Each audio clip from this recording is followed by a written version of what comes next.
Hey y'all, welcome back to Poplar Creek Farm. We're heading out this morning. Kids gotta get on the bus, and in the morning like this, I let out the chickens and the ducks, and they go berserk when they go out initially. But it's actually, as you see, we've got green grass right now, and it's actually relatively decent out for New York in December.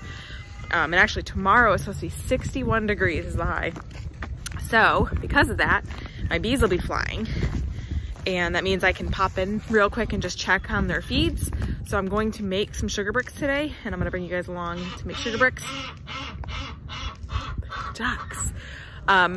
Make sugar bricks for the bees. I'm actually gonna use my dehydrator this time. And the rooster.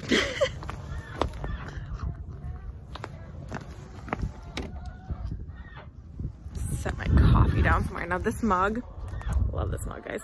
This is from a local artisan that is at the market that I go to. Mix and match pottery is what it's called. She's got all different colors and stuff. It's really fun. I'm trying to find a safe place.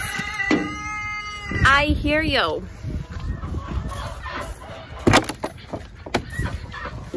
Oops, lost the door. Now he is the biggest butthead.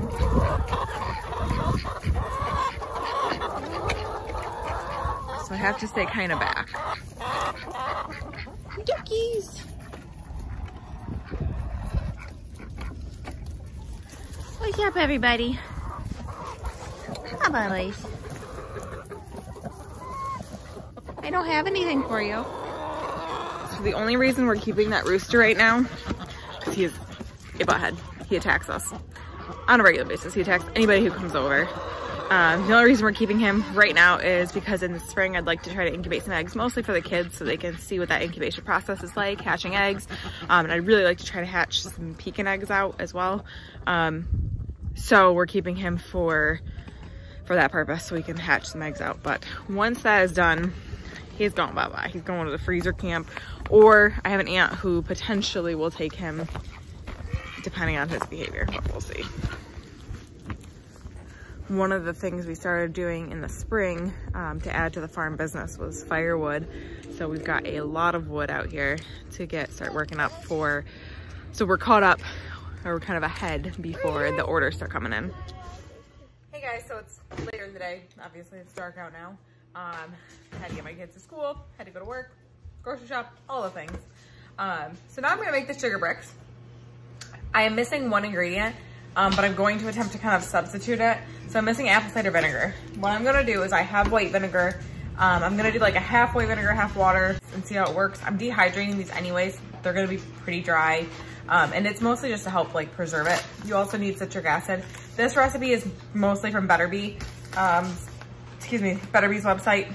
I'm just kind of modifying it again because they don't have the apple cider vinegar. We're grocery shopping today and didn't think to look at the sugar brick recipe beforehand because I knew I had citric acid. And I was thinking it was just water, citric acid, and sugar, but I forgot. Whatever. We're gonna go ahead and get making these. So it's a lot. It makes 6 1-pound patties.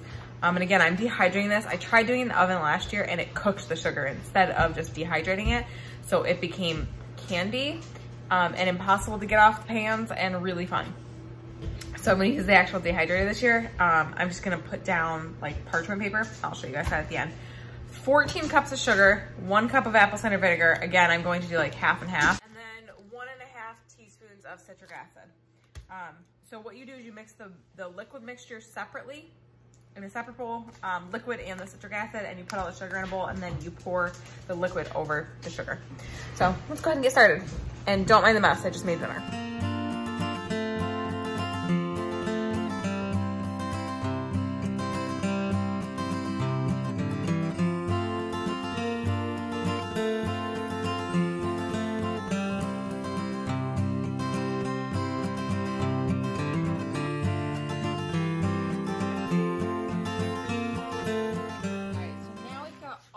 Moisture mixed in here, and it's pretty much like a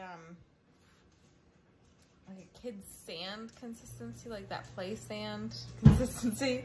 It's like the best way to describe it. Now I'm gonna get the dehydrator out and we're gonna set up the sheets for it with parchment paper and see how many layers we need. All right, so what I'm doing is I'm gonna cut the parchment paper down a little bit. I'm gonna cut that hole for the middle section on this sheet.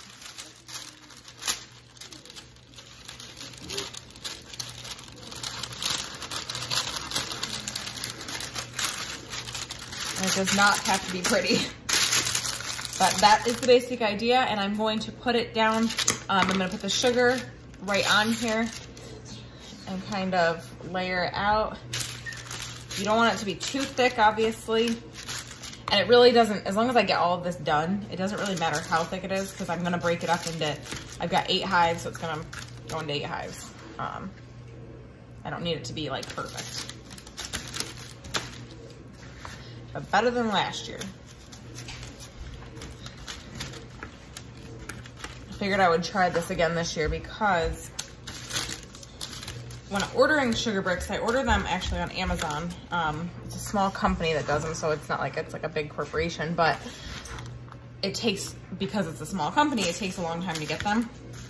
And I could order, you know, winter feeding patties from like Better Bee and stuff, which I love supporting them too, but if I can make them on my own, might as well.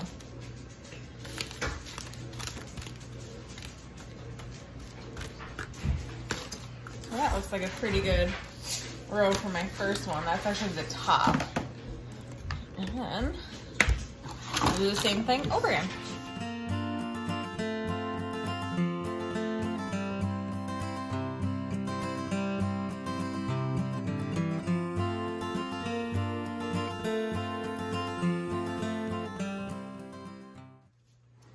So now we're gonna set this to 140 degrees. And it says until sugar's hard, until the bricks are hard, which can take between 8 and 36 hours. So I'm gonna be running it probably for 12 hours overnight. Yeah, probably 12 hours, and I'll check it in the morning. If it needs to keep going, it'll keep going. So let's do 140 degrees and set it for 12 hours. Start. That's it. So, although that's noisy, I'm gonna do a follow-up video on this tomorrow. I'll let you guys know how these came out, and we will hopefully, as long as all goes well, feed these bricks to the bees tomorrow when it is supposed to be 61 degrees. Thank you guys so much for hanging out with me today. Remember, we're growing today for a better tomorrow. Please like and subscribe and join me on the next one.